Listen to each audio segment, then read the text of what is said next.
Title: A Tale of Two Siblings. Growing up, it was always clear that my sister, Emily, was the golden child.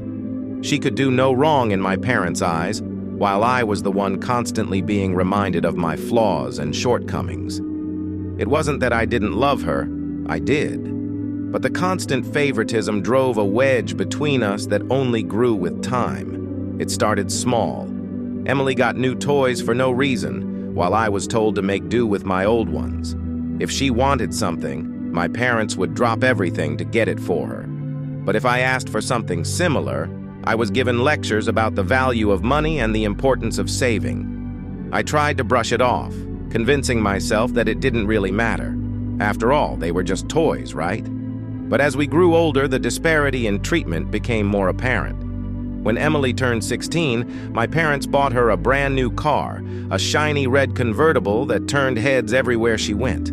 I had to take the bus or beg for rides from friends. When I finally got my driver's license, my parents handed me the keys to an old, beat-up sedan that had more rust than paint.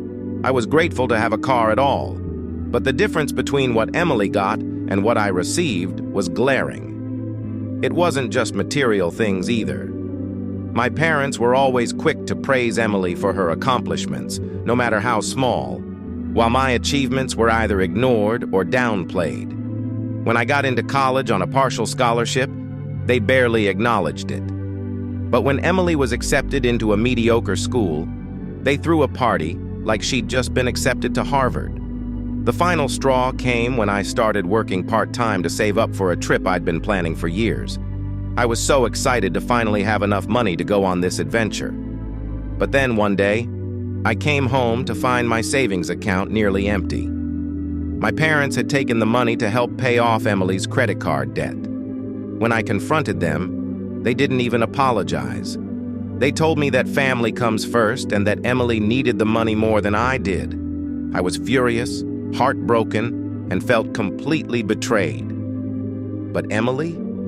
She was oblivious, or at least she pretended to be. She thanked me with a smile, as if I'd voluntarily given up my savings for her. That was the moment I realized that I could never count on my parents to treat me fairly. They had chosen their favorite, and it wasn't me. After that, I started distancing myself from them. I focused on my studies, worked hard, and eventually landed a good job in another city.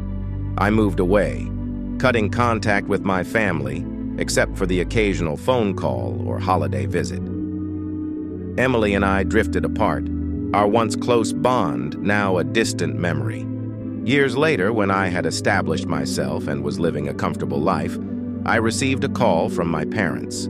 They were in financial trouble and needed help. Emily had made some bad investments and lost a significant amount of money. They asked if I could lend them some money to help her out. I took a deep breath, remembering all the times I had been overlooked, my hard-earned money taken without so much as a thank you.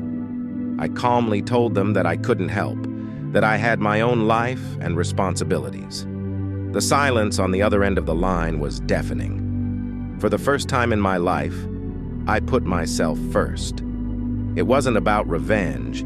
It was about finally standing up for myself after years of being treated as less than. I hung up the phone, knowing that I had made the right decision, even if it meant losing the last ties to the family that had never truly valued me.